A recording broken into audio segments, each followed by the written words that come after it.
Tuesday, March 21st, 2006. It was the very first time I ever stepped foot onto a comedy stage. I didn't get a laugh, not even a chuckle for 3 minutes straight.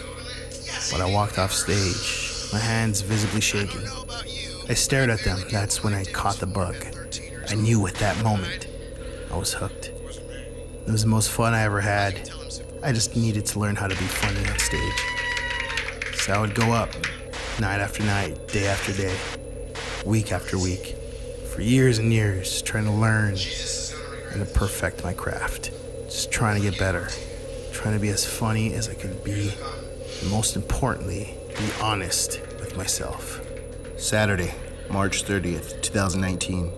I decided, you son of a bitch! Can't you see I'm trying to record something serious? I decided to produce my own comedy special. No manager, no talent agent, just me. I wanted to show the world what I learned, show the world what I can do. So, ladies and gentlemen, it is now time for your main event of the evening! From Baldwin Park, California.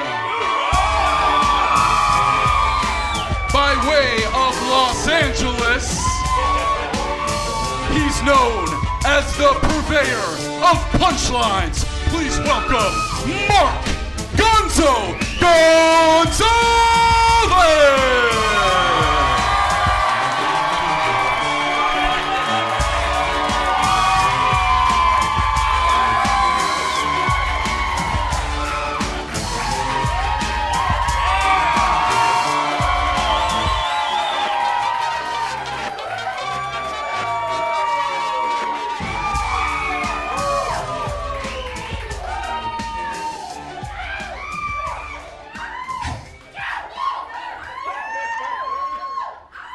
Holy shit, you guys made it. Holy fuck.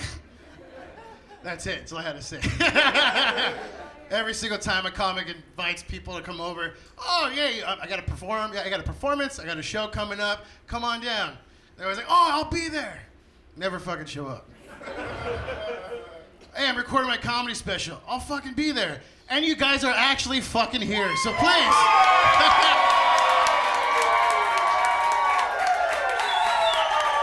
Thank you guys.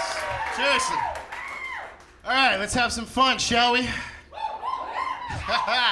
As Christian did say, I was raised in a small town outside of Los Angeles called Baldwin Park, California.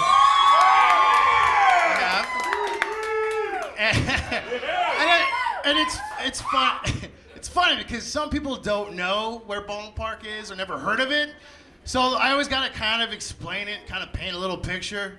So I'm always like, well, first off, a little fun fact, home of the very first In-N-Out. Yeah!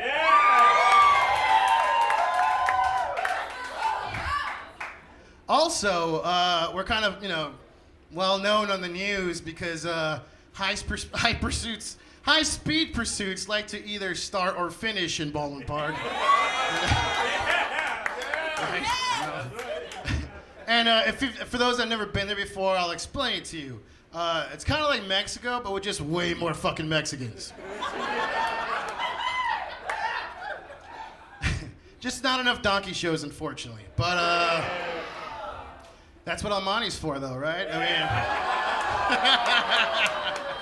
mean, local references. Yeah, you got it. You guys got it. It's funny because, I know, I'm Mexican, but people, usually, right away, they're like, oh, you're a Latino comic. No, I'm a stand-up comedian. I'm not just a Latino comedian. I don't really talk about being Mexican too much. Now, people are like, oh, are you ashamed of it? Are you embarrassed? No, I'm not ashamed or embarrassed about it. I just don't want to take away the only thing George Lopez has, so.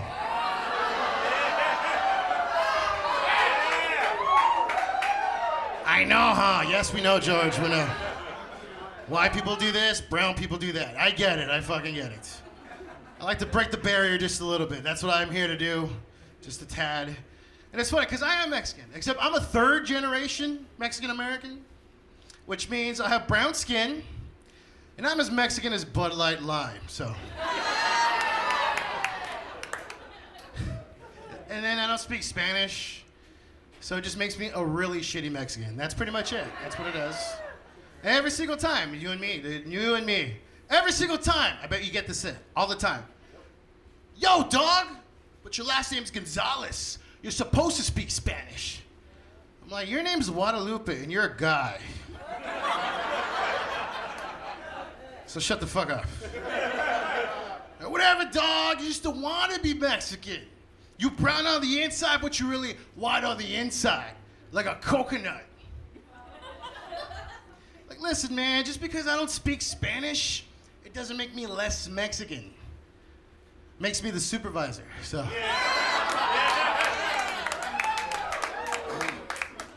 So get back to work, Beaner. USA, USA, USA. Nobody? Okay, sorry. I did perform in Texas earlier this week, so, you know. Had to adapt. No, I do speak a little Spanish, but it only comes out my life depends on it. Like when I have to order food off a taco truck. Like, every fucking time they do it, dude. And they just assume. And that's an instinct now. So it kicks in. So I'm like, oh, dame un carne asada burrito, por favor. And then she's like, ¿para qué me lo va?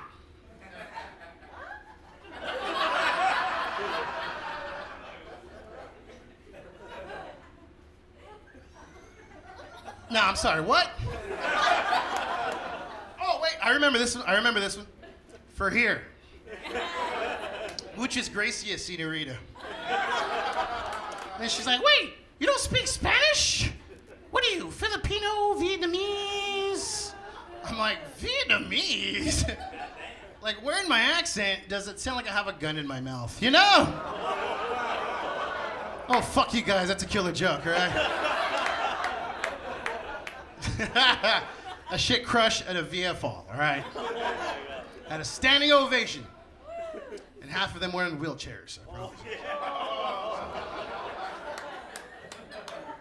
I'm the purveyor of punchlines. Buckle up, motherfuckers. That's all I'm saying, all right? Here we go.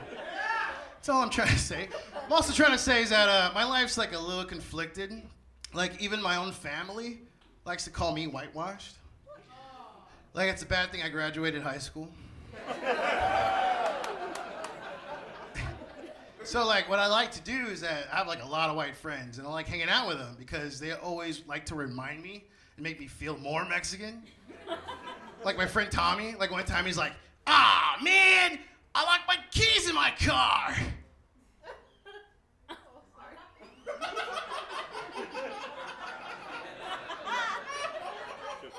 Hey, Gonzales. You silly beaner. Use your Mexican superpowers and break into my car for me. Oh, Tommy, man. I'm sorry, bro, but you see, I'm a third generation Mexican American. I have AAA.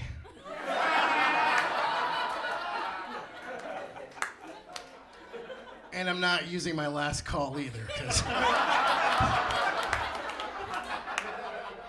got platinum, man. That shit's expensive, you know what I mean? I'm brown on the outside and white on the inside, and the wallet too. God damn. Come on. I do have a very severe ED. I mean, actually, no. Let's take that back. We'll edit that in post-production. I have a severe. Actually, I have a. No, I don't have a severe eating disorder. What the fuck am I talking about? Look at that. I'm already fucking up. We had shots back there, and that's what really fucked me up. I'm babysitting this one right here. I ain't touching it. I am not touching that one. No. Actually, I have a. The fuck do I have? God damn it. No. This is for the B-side. This is all the bonus scenes on the DVD that's gonna be coming out. No, god damn it. Well, I don't know. No, what the fuck was it? This is fucking killing me. This is what happens when you produce your own comedy show. You fucking focus on everything else but your material. That's exactly what it is. No. I have a serious hereditary disease in my family. That's exactly what it is. It's called teenage pregnancy. Anybody else? Come on, you guys are from Baldwin Park, you know. It skipped a generation with me. I'm cool. But my 13-year-old cousin just had a baby.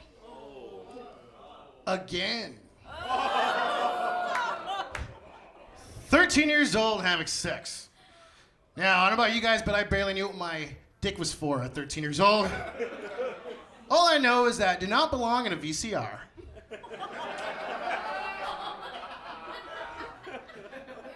But it felt good at the time, so. Press play, it feels fucking amazing, you have no idea. You millennials are gonna fucking miss out so hard. Good luck fucking your iPad, that's all I'm saying. Exactly what I'm saying. I am drinking tonight, and you know when I'm drunk when I start channeling Ric Flair for some reason. You guys are drunk too? That's good, all right. If you don't know who Ric Flair is, he's not just a pro wrestler. He's the greatest piece of shit of all time. He's my fucking hero, all right? If this might ring a bell. He has a little saying, styling and profiling, limousine riding, jet flying, son of a gun, kisses all the girls and makes them cry. Woo! And he calls his dick Space Mountain. The oldest ride with the longest line. Woo! Like, how fucking cool is that? So, like, when I get drunk, I channel fucking Ric Flair. I'm fucking shirtless, my body looks like it's melting, tits are sagging, chopping everyone's chests, sexually harassing everybody. And since I'm Mexican, that's why they call me Spic Flair. And I call my dick Splash Mountain. Because it's over quick, at the end you get a pick. Woo! Simón, that's the... Yeah, oh shit, we got cholos here. Hold on, fuck it. I fucking love it. It's fun. It's kind of hard to control Spic Flair sometimes. Because like after a show one time, I'm talking to this girl, and all of a sudden this guy comes racing towards me. Hey man! You can't talk to her. That's my wife. But you can talk to my hot cousin. She thinks you're hilarious. I was like, yeah, but I want to fuck your wife. Woo! Simón, there you go.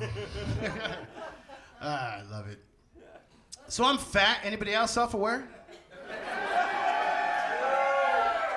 It's shocking. We're in Los Angeles. Holy shit. It's hard though because like I'm fat, but like it's because I'm a foodie. And if you don't know what a foodie is, that's what a food addict likes to call themselves when cocaine doesn't smell as good as cheese. Like especially when I'm drunk. Like when I party in Hollywood. Here we go. I party in Hollywood. Like I got famous friends, way more famous than me apparently. And every time we party and hang out, there's always one guy in the room going, oh, let's call your guy. Let's get a brick of Coke. I'm like, ask him if he has a brick of Monterey Jack. We'll fucking grate it. We'll slice it. We'll dice it. We'll even rub Parmesan cheese all over our gums. We'll feel the nacho cheese drip in the back of your throat. Like, oh, God. And then, of course, there's always, like, one guy in the room, like, cheese, Mark? Really, man? Listen, I'm a cokehead. You're not as desperate as I am. Like, trust me, I'll totally suck you off for quesadilla. You have no idea.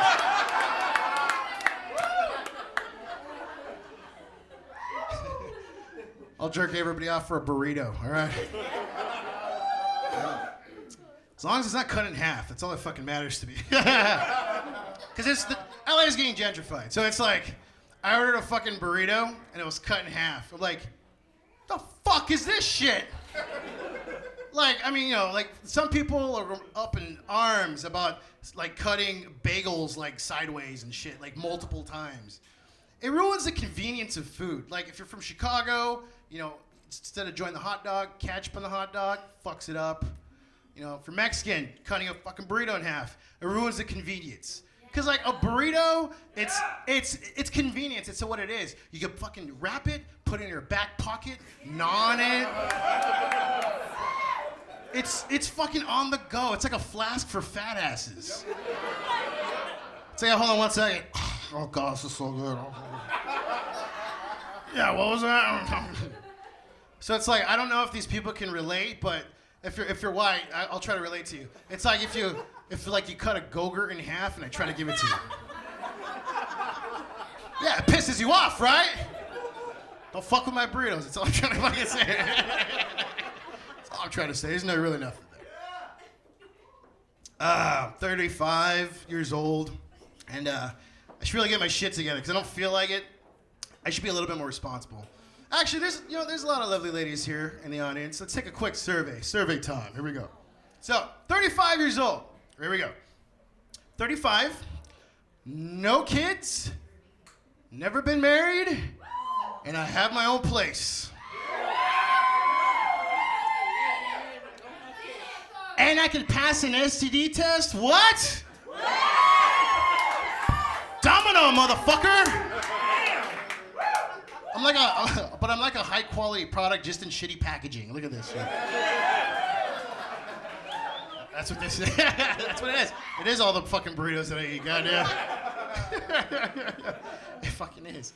But it's funny, because like, don't get it twisted though. I can pass an STD test because I'm overprotective. I use Magnum-sized condoms. Not because my dick's big, just want to make sure my balls fit in there as well.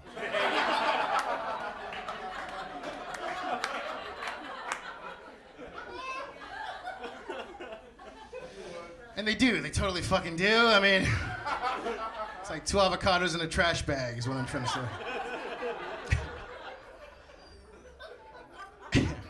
And I'm not an advocate for condoms. Like, I'm not saying I enjoy using them. Like, hell, even my ex-girlfriend hated using condoms. Every single fucking time she's like, you want to use condoms? They don't feel very good. I'm like, I know. They're made to feel really good. They'd be made out of your mouth.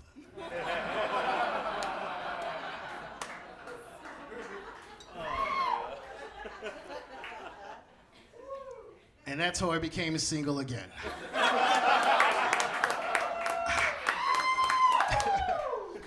Actually, I did the breaking up. I really did. I had to break up with her. Because, you see, she had this very severe eating disorder. She had a hard time digesting her food because she was constantly shoving other guys' cocks in her mouth.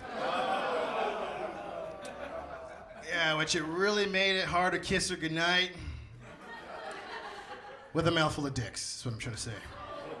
Just because her breath smells like bleach doesn't mean it's clean.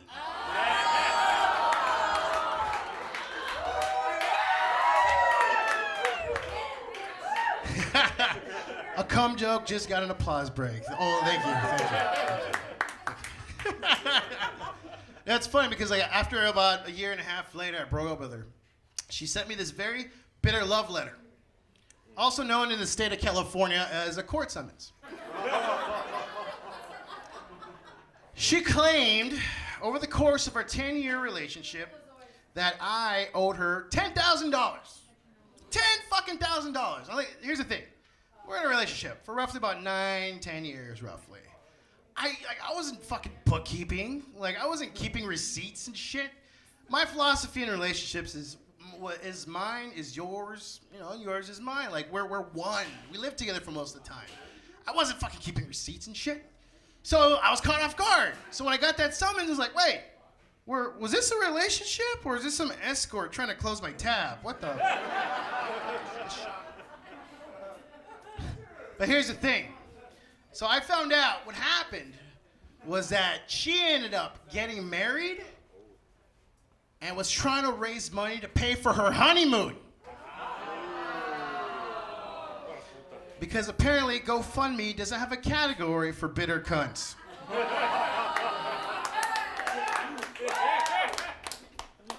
Craigslist does, I think. I think Craigslist.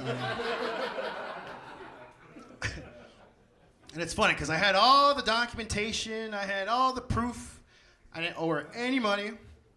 And since we're in the state of California, I still lost. But I'll tell you this, I'm okay with it. It's fine. Just kudos to her new husband. because apparently he enjoys her fresh breath way more than I do.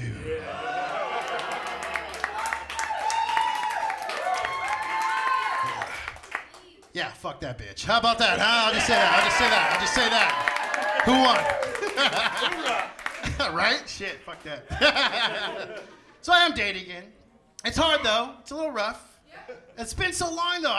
It's just been so long.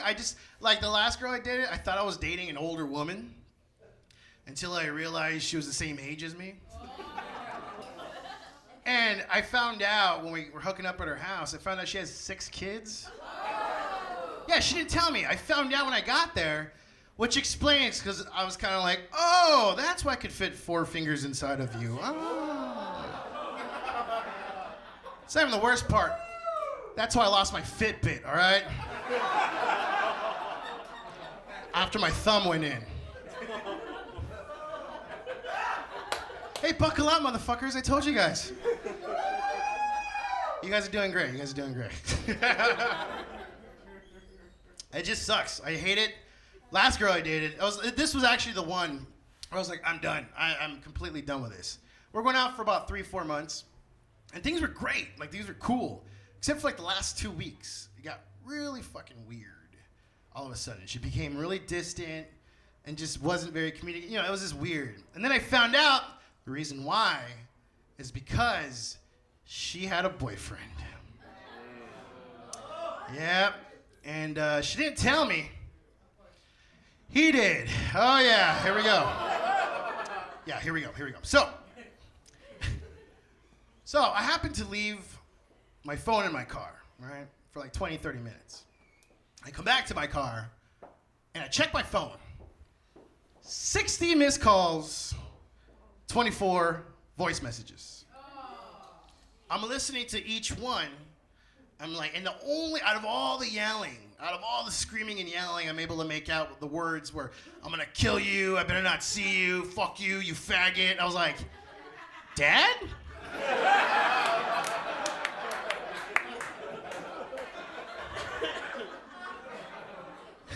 Did you change your number again? Now here's the thing. I don't know what you guys do for a living, but most of my adult life, I've worked call center customer service. Fuck, you're dead inside too, huh? Because that's the same shit. Like, if you work customer service, you're just like me. You're dead inside, all right? There is nothing you can call and tell me over a phone that's gonna make me quiver with fear or any of that. Absolutely nothing. Like, one time I had a job and this guy told me, I'm gonna kill you and your wife and your whole family. I was like, wow, you would do that for me?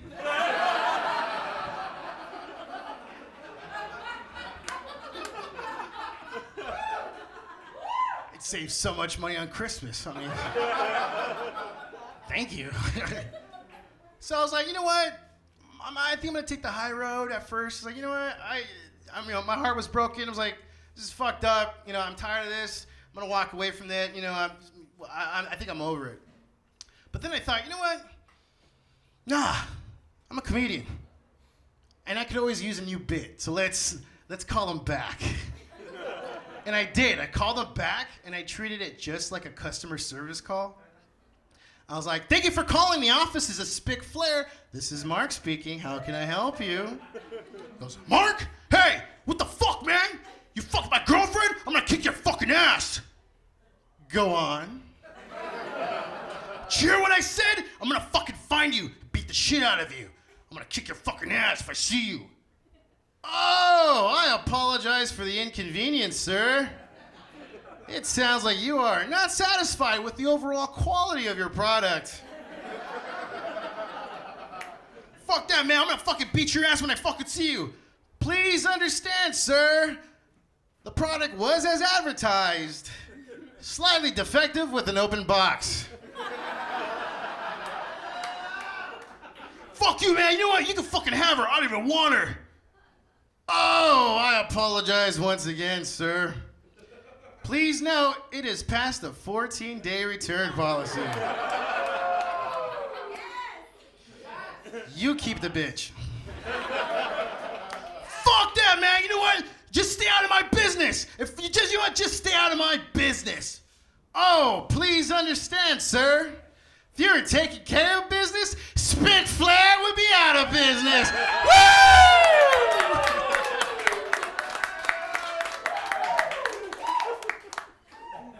Then I fucked her again.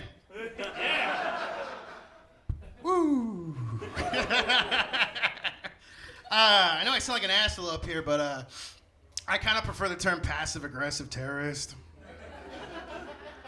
Because that's what I do. Like, I let life happen to me.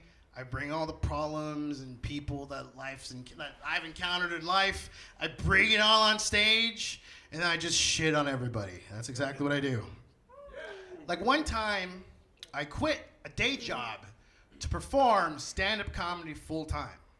And things went great, you know? I never recycled so many cans in my life.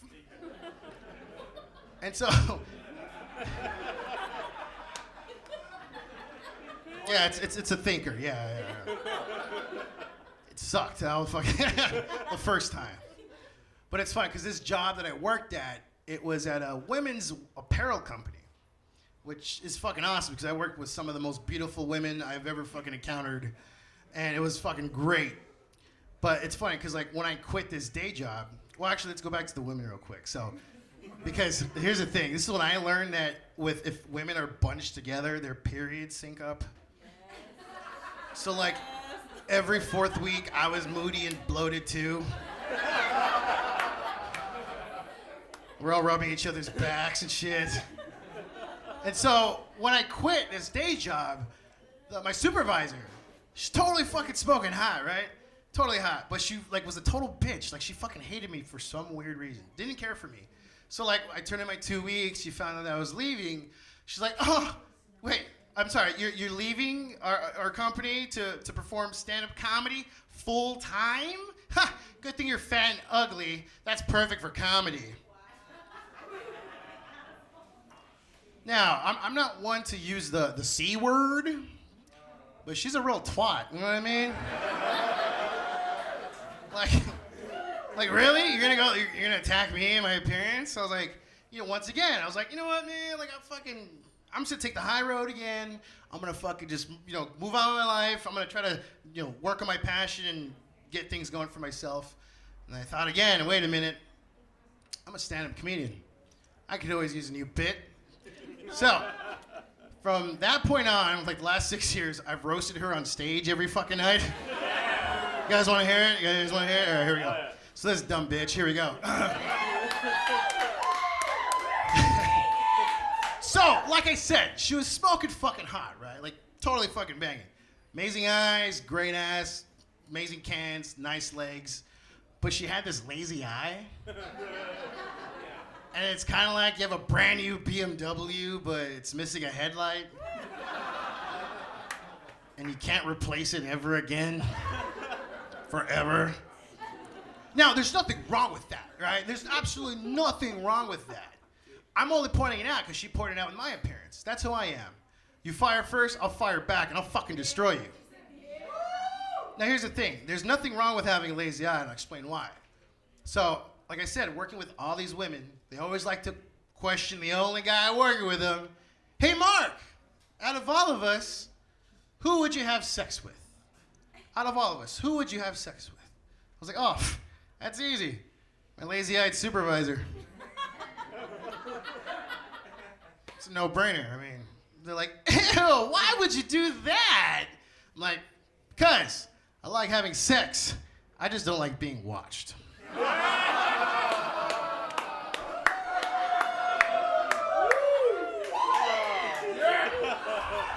I know, she didn't see that coming.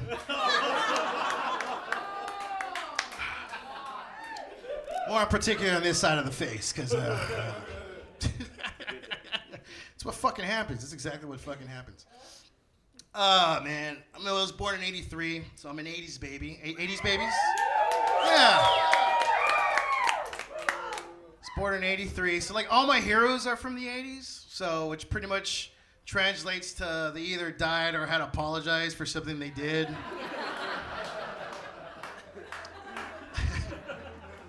So, like I said, I have, like, 3 main heroes that that growing up in the 80s is what, I always kind of worshipped, put on a pedestal. First one, as I mentioned before, huge pro wrestling fan. So as an adult, I love Ric Flair. Ric Flair is the greatest of all time. But as a kid, Hulk Hogan. Hulkamania, all right? Like, this is like, Hulk Hogan was like, I watched him every day. My mom always sat me in front of the TV, and I just watched Hulk Hogan, because generally it was the, closest thing I had to a father figure. So, I know some, kids in Baldwin Park can relate to that shit, but, like, I'm such a fanatic. I have a tattoo that says Hulkamania on my forearm. And what's funny is that when I got it, my ex, she's like, "Oh, you're gonna get a tattoo of Hulk Hogan and not even my name? Come on, you're in love with me, right?" I'm like, "Listen. Generally, relationships, love, doesn't last forever. But Hulkamania does. So kick rocks, bitch." And it's funny, because after I got it tattooed, I met him. I actually fucking met him. And I had him sign my arm, and I got it tattooed. So that's Hulkamania, and then I had him sign his signature. It's funny, because I gave him my arm, and he goes, "Can you sign it?" He goes, "What are you going to do with it?" And I was like, "Oh, I'm going to get it tattooed." He goes, "You're fucking crazy, but all right, sure, what the fuck." But the moment where I met him, I will never fucking forget. Because it was at a book signing at Book Soup in Hollywood, next in line. I'm like, oh my God, this is like 25, 26 years in the making. I can't believe I'm going to meet him finally. And they're like, next. I was like, oh my God, this is it. He's right there. Oh my God. I come up to him, and he goes, "What's up, brother?" I went, "I'm not your brother. I'm your son."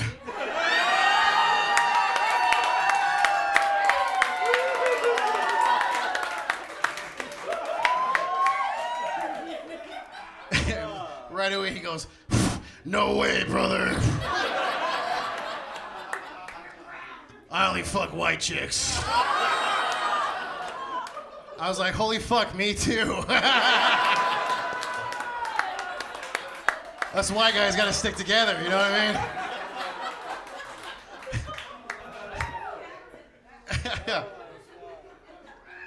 And it's funny, at the end he's like, "All right, where's the party at?" I was like, "I don't fucking know. I mean," "Hey guys, this is me and my friend Hulk Hogan. How are you?" "What's up, brothers?" "No." And it's funny, because like, I grew up Catholic, right? I grew up very, very Catholic.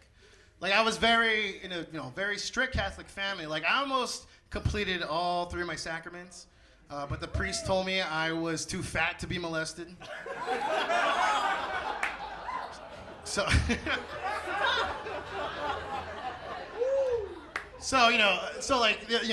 couldn't really get into it. So, I also looked up to another Jewish god, and his name is Mel Brooks. Are you guys familiar with Mel Brooks? Yeah, Mel Brooks. It's pro wrestling, comedy, and music. That was pretty much it. And Mel Brooks is my god. Like, my comedy god is Mel Brooks. I love him so much, I got another tattoo, and it says Spaceballs the Tattoo. If you guys want to fucking, yeah, you can get on that. How about camera 2? You see that? Spaceballs the fucking tattoo. The most genius fucking thing I've ever done, and I probably ever will do. This is right here. This is it right here. And it's funny, because like one time I worked at IKEA, and I was a cashier at IKEA. Now, you guys are familiar with Mel Brooks movies, right?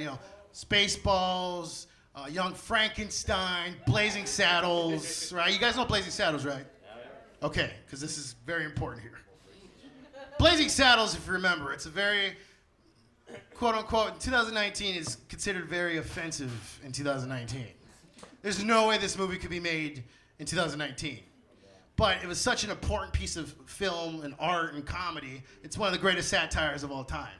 So it's kind of hard to understand that for some people in this modern age. So I'm working at IKEA, I'm ringing this customer up. He sees my tattoo, right? He goes, "Whoa, that's a Spaceballs tattoo? Holy shit, that's awesome. But you know what? That's not his funniest movie. Blazing Saddles. Now, that's the funniest movie of all time. That's Mel Brooks' funniest movie. You should have got a Blazing Saddles tattoo.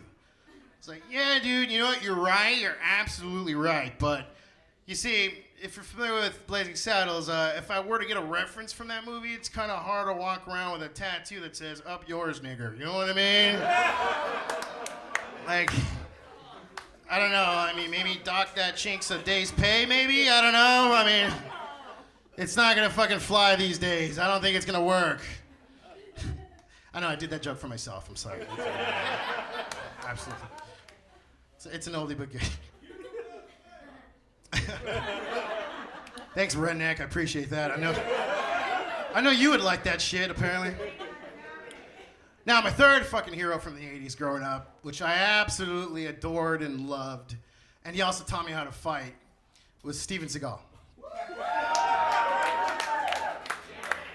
I absolutely love Steven Seagal movies to this day. Like, they even come out. Do you know he even still makes movies? I bet you didn't know that. Is that what you do that? Like, no one still does that. I fucking buy them all. Like, I still buy them because they're so good. You have no idea.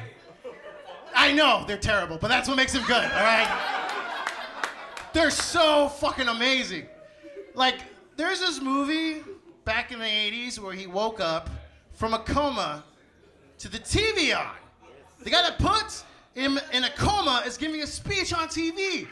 The last thing this guy says, he's a senator, last thing he says, he goes, "And you could take that to the bank."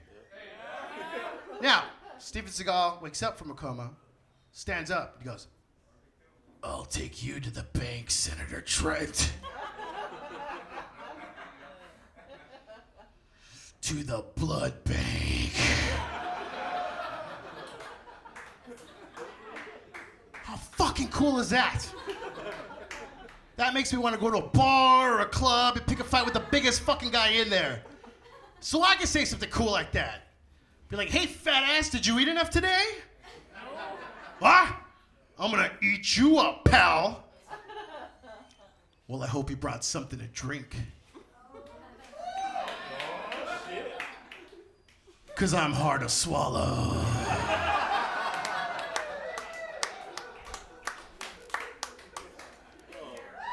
Then he punches me in the face and I swallow my tongue. He's misleading me. He's totally fucking misleading me.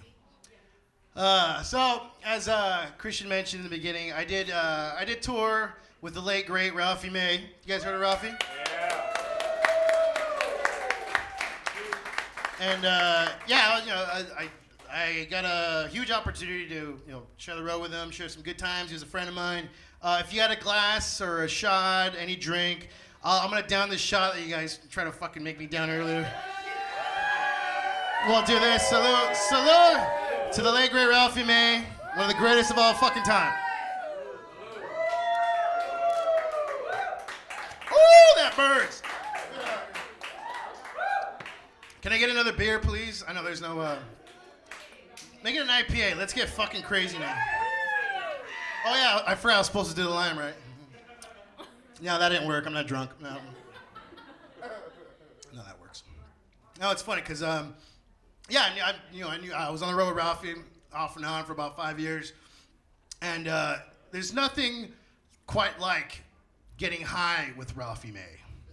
Now, the very first time I hung out with Ralphie, we got high, which is also the very last time I got high at all. Here's the story. So, I make a road trip to Arizona, meet up with the Smash Brothers and Ralphie, hanging out with Ralph. We're watching old school NWA wrestling videos. He's like, he's calling, like, it's funny because we're watching like just straight up. He goes, "Oh, you know, we're watching like Harley race." He goes, "Yeah, I spat on him." I was like, "Oh, how about Abdul the Butcher? I spat on him too." Like, he just fucking just, as a kid, he just, you know, he's loved wrestling. That's how we bonded. We love pro wrestling. So all of a sudden he goes, "Hey, you want to get high with me?" I was like, "Oh my God, get high with Ralphie May? Holy fuck, let's do this. Where's the joint? Where's the bong?" He goes, "Open your hand." I was like, he goes, "Eat that." I was like, "Oh, okay, this is different. All right, well, all right, I'll start, I'll just start eating it now then, I guess. So I started eating it, right? So Corey and Chad, they were hosting the show. Chad comes back, all right? And he goes, hey, what are you eating? It's like, oh, it's this thing that Ralphie gave me.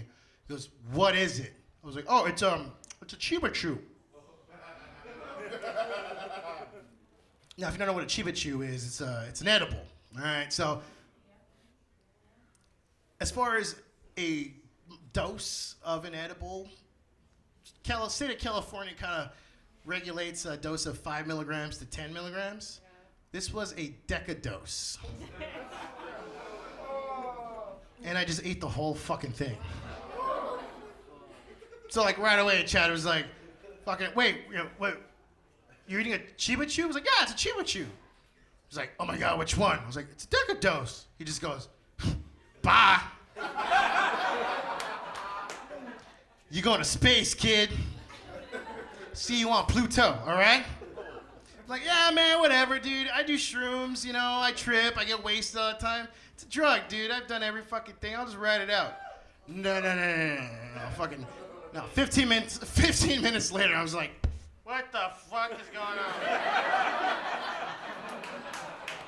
Dude, what the fuck? I can't move my fucking neck, man. What the fuck is going on? For 7 hours. The fuck is going on, man? I'm not even fucking tripping. I just can't move my fucking neck. 7 fucking hours later. The show's over. I'm still in the green room. They're partying next door. Bunch of assholes without me. For 7 fucking hours. It's like 5 a.m. Corey and Chad and Ralphie come back in the room. Right away, fucking Chad just yells at Ralphie, yo, you gave this motherfucker a decadose? Without missing a fucking cue, Ralphie goes, I told that nigga to take half. You did it! You just said you want to have a Ralphie, man.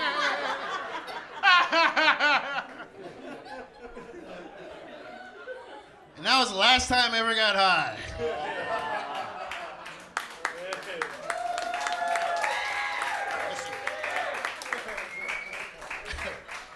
Oh, thank you. My beer is here. Salud. We're almost out of here. Thanks, Mom. Appreciate that. You taught me well. I came out of your vagina. Now, here's the thing. And that some of you might be offended tonight, or maybe I crossed some lines. But here's the thing. Like, I have a message in my act. I really do. One time, someone pointed out to me, you know what? You're always like giggly. You always have a good time. You're always having fun. Like that's, and that's like, and I told him, like, you know what it is, man? I just don't take life seriously. That's all it is. I really don't. I'm very facetious. There's nothing that, like, you could either cry or you could laugh about it. There's 2 fucking options, and that's it. I choose it later. All right, I'd rather fucking laugh my balls off of everything, because that's all you got. That's all you can fucking do. You mask it. And so I was like, I just don't take life seriously. He goes, nah, man, you take life very fucking seriously. You do your comedy, you're responsible, you have your shit together. You take life seriously. You don't take people seriously. I was like, you're fucking right, actually. Like, I don't. Maybe that's what it is. And that's where I have my fun. Like, there's a message in this, it's that. Have fun. Fuck it. Who cares? We live in this fucking world once, and that's it. And that's it. We don't know what the fucking know happens. Unless you do shrooms. Then you might fucking know. Like, there's like 7 dimensions later. But I mean, so like that's what I do. So I've been doing stand-up comedy for 13 fucking years. And thank you. Fucking haven't killed myself yet. Yeah, not yet. That's maybe for the next special. I don't know, maybe. It's a thing in comedy. I don't know. But here's the thing. I've been performing. I love it. I absolutely love it. This is what I want to do for the rest of my life. This is it. It's what I literally was born to do. This is exactly what I was here for. That's how I feel. But if I could speak for all the comedians here tonight, and generally all of us all over the world, there's this. Every time we meet someone new, for the first time, coworker, friend, family, there's always one fucking question they always like to ask us. Oh, you're a comedian? Tell me something funny. Tell me a joke. Make me laugh. Tell me a joke. Make me something funny. Like, that's the only fucking profession where people feel like they're out, like they could do that. You don't go to a doctor or a fucking librarian or a stripper. Like, oh, you're a stripper? Cry for me.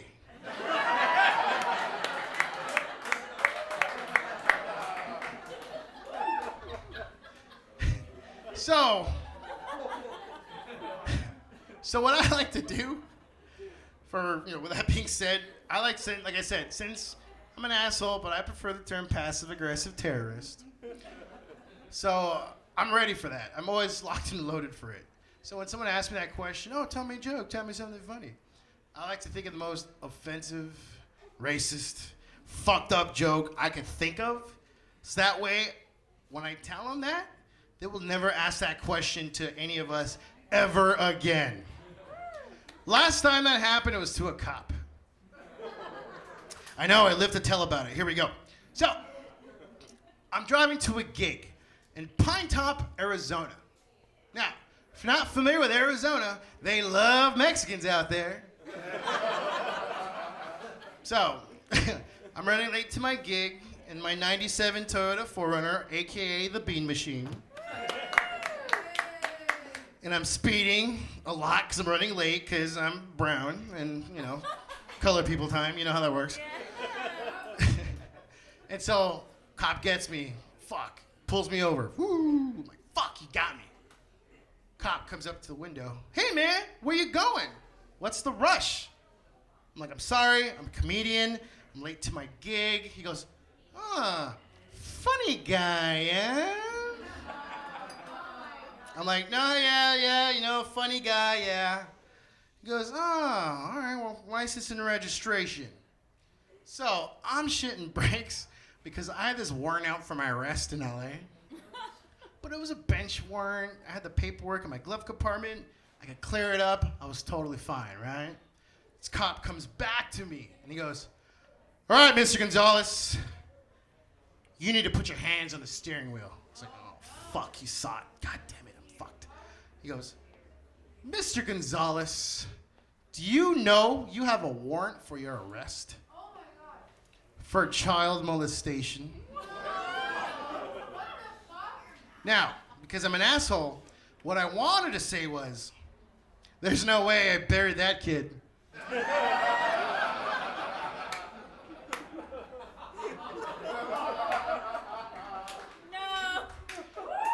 But what I did say was, there's no fucking way, oh my God! Cop goes to me, goes, I'm just kidding! It's pretty funny, right? I'm like, what the fuck did you tell me that? Why the hell did you just tell me that, man? He goes, we're the police. We do what we want. Welcome to Arizona. Now, you gotta tell me a joke. I'm like, I'm sorry, what, you want me to tell you a joke? He goes, yeah, tell me something funny. You're a comedian, right? Make me laugh. Tell me something funny. I'm like, oh, you want me to tell you a joke? Oh, you want me to tell you something funny? I have a funny joke for you, officer. Are you ready? Are you ready for this hilarious joke? I had it just specially for you. Here we go. It's warming right up. Here we go. Okay, ready? Here we go. So I'm fucking this kid, right?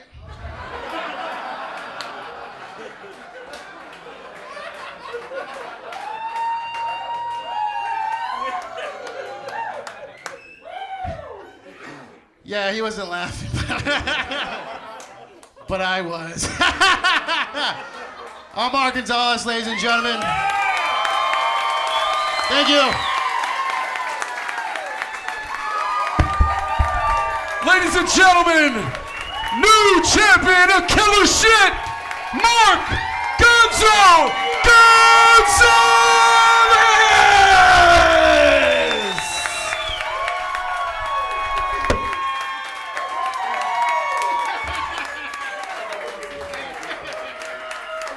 Keep it going for Mark.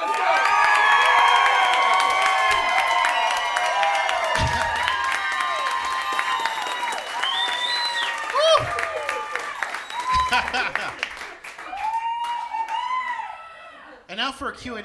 Anybody questions? Actually, I did think about that. That would have been funny. Does anybody have a question in particular? Just say it out. You guys can fucking talk now. I gotta fuck. Okay. What happened to the kid? I don't know. Ask the shovel. I don't fucking know. Next question. I don't know.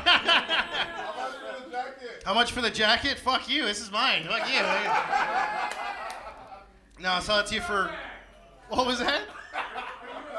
Am I a scumbag? You goddamn fucking right I'm a scumbag. I am the biggest piece of shit you'll ever fucking meet. If my jacket could come off, it totally would. See, he doesn't want to leave me. Doesn't want to fucking leave me. Top 3 wrestling matches of all time. Top 3 wrestling matches of all time. Here we go. Okay. We're going to go... We'll start from the 3 and work our way up. We'll do Hulk Hogan versus Andre the Giant. WrestleMania 3. Fuck that fucking match. Ultimate Warrior ruined my fucking childhood. True fucking story. True fucking story. My aunt bought me a wrestling buddy. You guys remember wrestling buddies? So, my aunt bought me a Hulk Hogan one. She goes, "Oh, mijo, you love Hulk Hogan." I was like, "Fuck that shit. I'm not gonna wrestle Hulk Hogan. Give me the Ultimate Warrior one."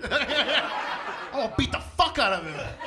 I gotta avenge WrestleMania 6 for Hogan, so that's what I did. She ended up buying me an Ultimate Warrior one. I burned that motherfucker to the ground. Next question. Second match? I don't know. Fuck, dude. Hold on. Second match. Let's see. I don't know. I love the NWO. That would be it. NWO. Fucking. There you go. Too sweet. They fuck shit up. See, the cops are here. All right. That's when you know it's a good comedy show. That's when you know it's a really good fucking comedy show. No, I'm safe. I don't know about you guys, but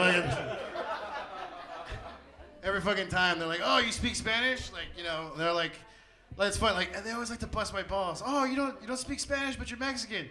Like, "Yeah, but I was born here, so you better run." So that's what I gotta say. Okay. No, I just totally lost the fucking crowd. No, that's it. No, we're good. Oh, thank you. Thank you. And hopefully everything's still rolling, right? Yeah, we're still rolling. Yeah, audio's still rolling. Yeah, man, you know what?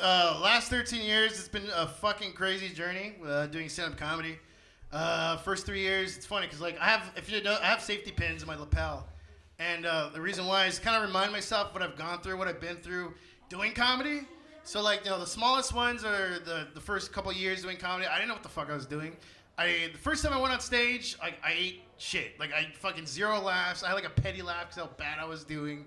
But I walked off stage just like just shaking, like, oh my god, that was so much fucking fun. Like I just want to keep doing that. And 13 fucking years later, here I am, and I just recorded this shit. So, hey. So it's been rough. What was that? Another drink? Is that what you said? Oh, living the dream. I'm trying, but I'm living out of my car right now. So I mean, hey, fuck. Favorite Laker role players? Fuck. Favorite Laker role players. Hold on, I'm trying to actually fucking think. Fucking. I don't know. Can I just say fuck LeBron? Can I say that? Yeah! I'll say that shit. Because like, you know why though? You know why? Because LeBron's like, listen, I'm a fucking Kobe stan. All right, I fucking love Kobe. I will always love him. He's my real dad. LeBron, he's my stepdad. Fuck him. LeBron ain't shit. He doesn't let me stay up after 10. Lets me eat fucking cake after 7 or that shit. I'm like, fuck you. You're not my real dad. My real dad brings us to the playoffs and championships.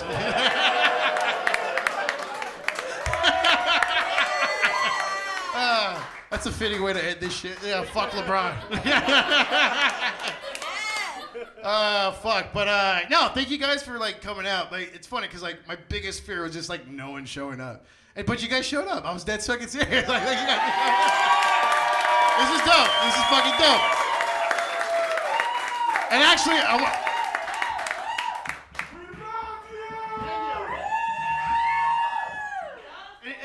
here's the thing too, like comedy's in a weird fucking place right now. So it's like everyone does comedy. Like a lot of comedians are doing it for applause breaks. They just want to say the right thing. They want to be liked.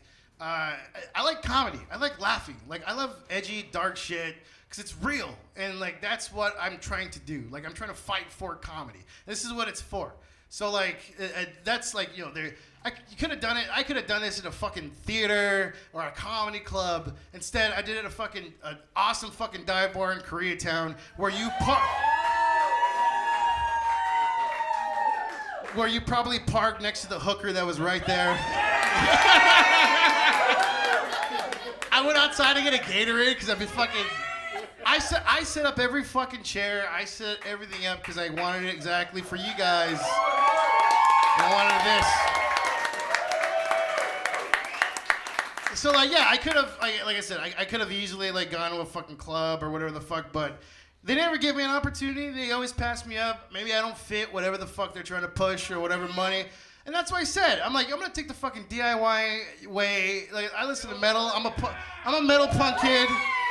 Do it your own fucking way, and that's how you guys should do it too. If you don't like your fucking job, quit. If you don't fucking like your relationship, quit. Do what the fuck you wanna do, right?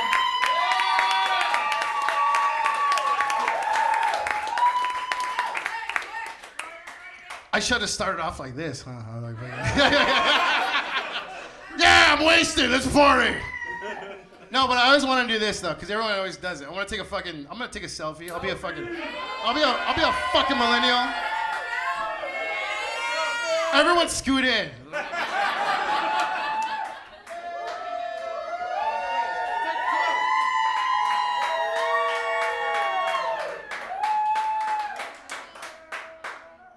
One more.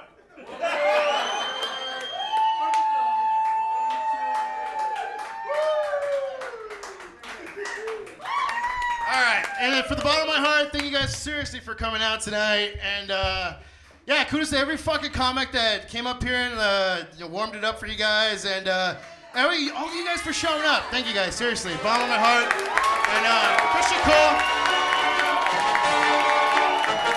Keep it going for Mark Gonzales, everybody!